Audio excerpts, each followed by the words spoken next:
Do you realize that this is just a common chat I just want to have with you, that we're now in a new year and everybody's sending messages, okay, wishing people a happy new year and all of that. But for many people, there's not going to be any significant difference between what happened in 2024 and what's going to happen in 2025. It's just going to be, they're just going to glide through. And as I'm saying this, some people are saying in their head, God forbid, it's not my portion. This year is my year of breakthrough. Yes, I know. There's a difference between doing the work and just removing a sticker on your door that says, this is my year of breakthrough, and then put another sticker that says, I am too connected to be frustrated. Changing stickers on your door or maybe on your car does not really make the difference. And this is me talking to my brothers in Nigeria and in Africa, because what I want to say, it's a lot more about what we have experienced and what some of us are still experiencing. And of course, the principles can be applied in different aspects of life, even outside Nigeria and outside Africa. So this video is basically around tenacity and the people that you have around you and how they can actually impact you. I remember growing as a child, I grew in my era when you'll have to put your hand like this, your hand needs to go across your head and get to this point. And that's when they say you are fit to go to school, you are ready to go to school. So sometimes people stay until they are probably 7 years old or maybe 8 years old before they're able to go to primary school. But I was fortunate to get into primary school when I was somewhere around 5. And 1 year from that point, while some of my mates were probably still in the house, I'd already started reading. Now, how did that happen? It happened with my father. My late father was not so much of a very flexible person, but that really also helped me. He had a schedule for me. You go to school, after school, I would pick you from school and take you to my office. You will have lunch, and then we're going to have 1 to 2 hours of training, of grilling, reading and studying. I did not like it for 1 minute. In fact, as I was getting close of school, my heart would begin to jump. My father would show up at the gate and take me to his office. I would have my lunch and back and straight into studying. That was how. We didn't have the internet. We didn't have all the good things that we have today. Until the way my father taught me was O and on, I and in. That was how I learned how to read. And then my father taught me how to read two letter words and 3 letter words. And then my father started putting them together. I started reading monosyllabic words, 2 syllable words of 2 syllables, and polysyllabic syllabic words like that. I remember the very first word that I read, I was able to pronounce, was salvation. My father just taught me how to break it. Salvation. The second word I ever pronounced was illustration. Illustration. That's how my father taught me how to break words, syllabificate words. The moment I was able to understand that, that was it for me. At perhaps age 6 or 7, 6.5 or probably 7, I started reading while some of my mates were still in the house. No fault of theirs, man. That was the time. But the lesson here is simple. He was firm with me. He was dead firm with me. And that impacted me. So the people we have in our lives, somebody told me once that there's a difference between being a father and a mother as against being a parent. The parents we have in our lives, for some of us, they could be serious assets that we should not take for granted. So for me, my father helped me, and that was the foundation of my growth, my success, my academic success, just name it. Well, I'll tell you something about my father later on as I tell you this story. But just to let you know that I need you to take away is that who are the people that you call, they may not be your biological parents, it might be your business parents, it might just be your moral parents, it might just be somebody in a position to guide you.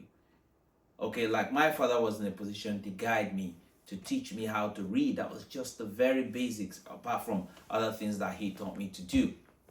So I tell you what, I got a call at some point. I'm going to share another lesson with you.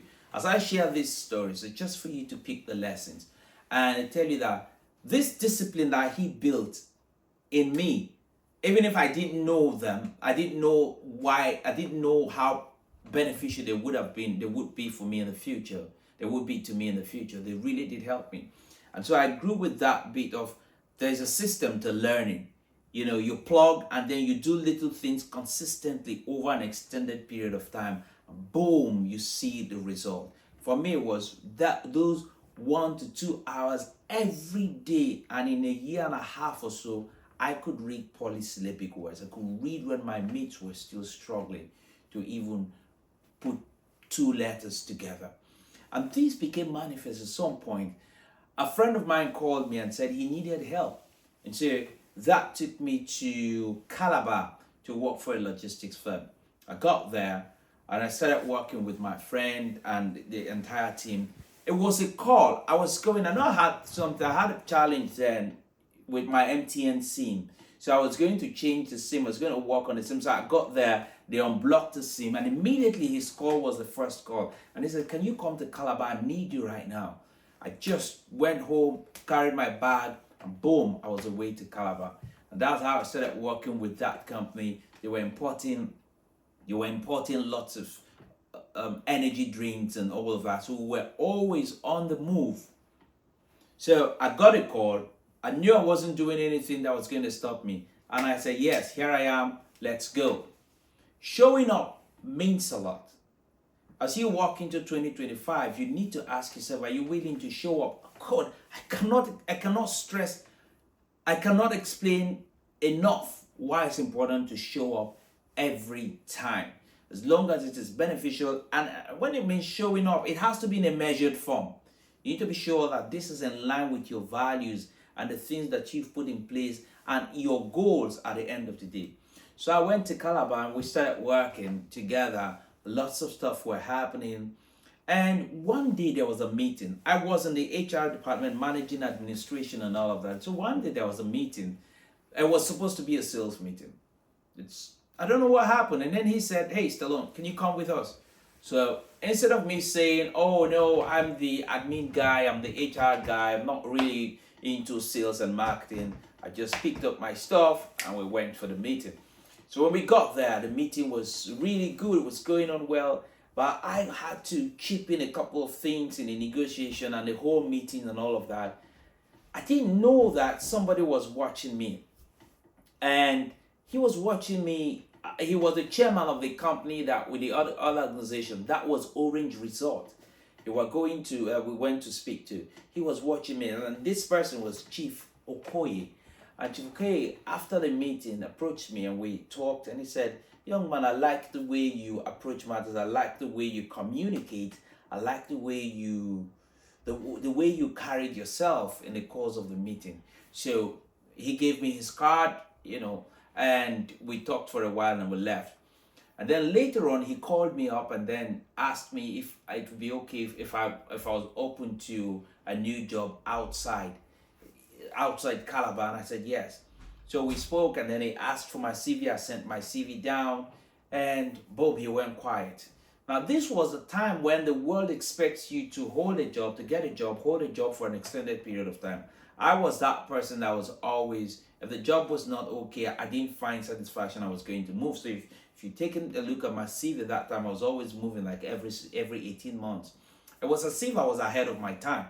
And so that was a cause, that was some sort of concern. And he didn't get back to me. One day I called him and I said, "I haven't heard from you, Chief." And he said, "Yes, there's a problem. His general manager wasn't comfortable with my CV." And then out of the blue, I just don't know what got into me. I just said, "Could you allow me to speak with your general manager for 10 minutes? If it doesn't work, that's fine." And he said, "Young man, I've never heard somebody put forth such a challenge. That means a lot." So he arranged, and I had to travel to Lagos. How I traveled to Lagos, how much I had with me, that's a different story. But I was determined to show up. Showing up makes all the difference. So I got to Lagos, and then got to Lagos on a Saturday. Was it on a Saturday or on a Sunday? I can't remember. And then on Monday, I was in the office. Then I had an interview with the general manager and the MD at the point in time. The general manager was Mr. Blessing, and the MD at the point, the ED, the executive director at that time, was Mediocrity, brilliant, intelligent chap.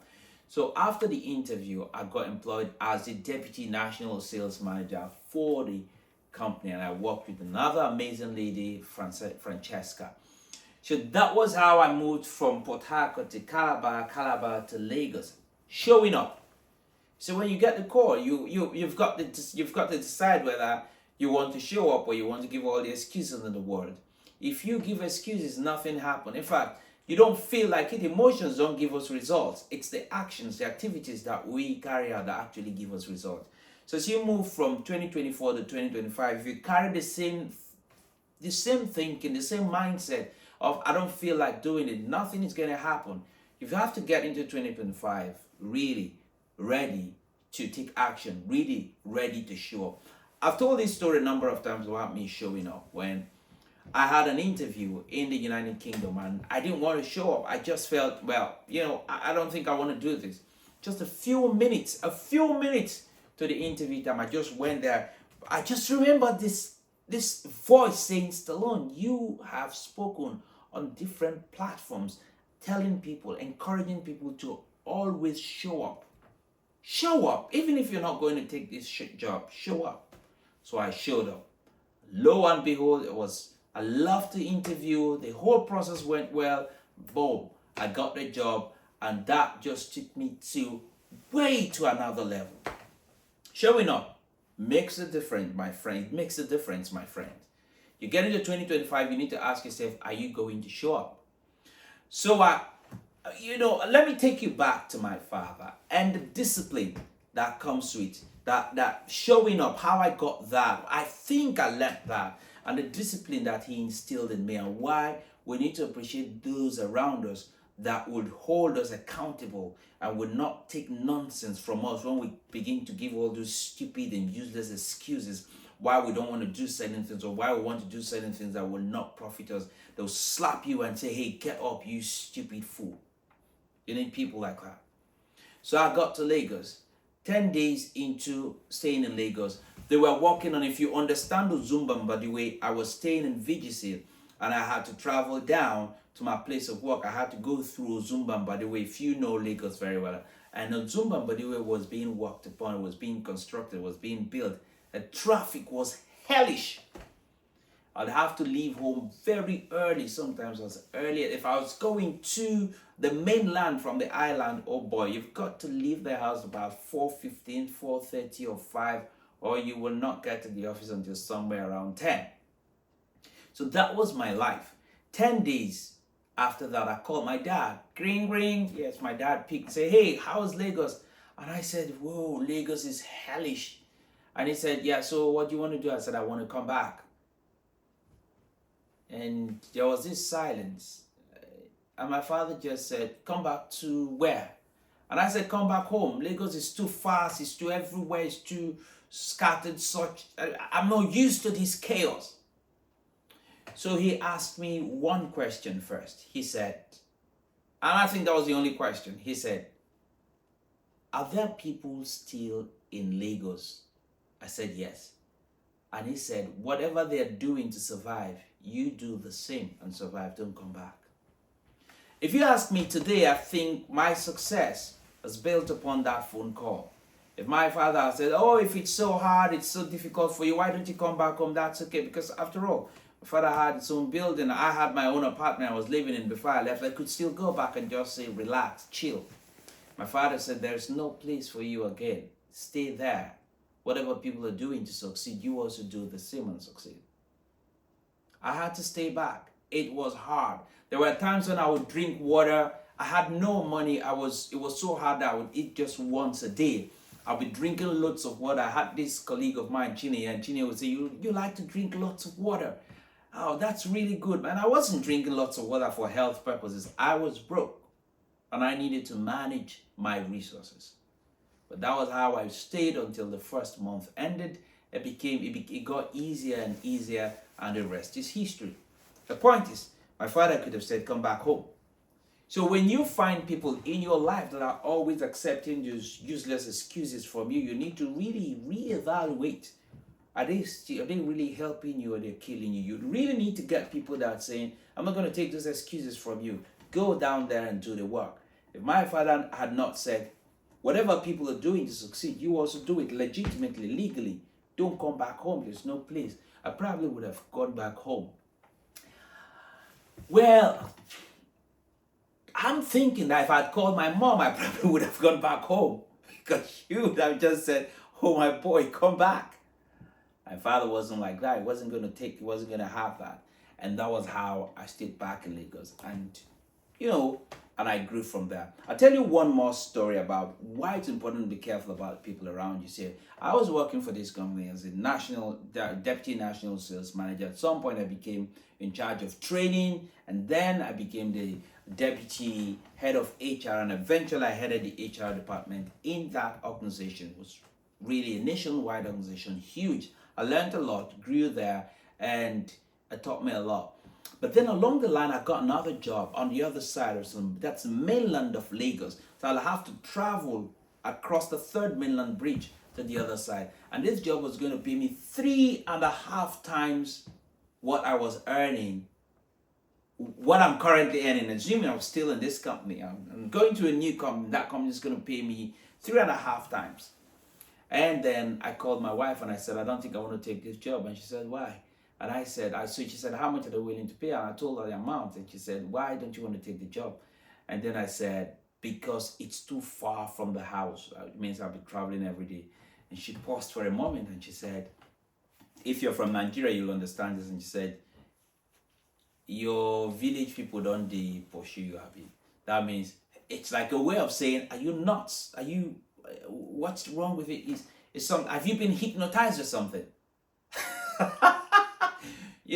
So it was like she metaphorically slapped senses into my head. Because I was looking for comfort. I was now living in a place that was 5 minutes away from my office. But now I've gotten a job that would take me probably 45 minutes or an hour's travel on a good day. On a not so good day, it could take 3 hours or more.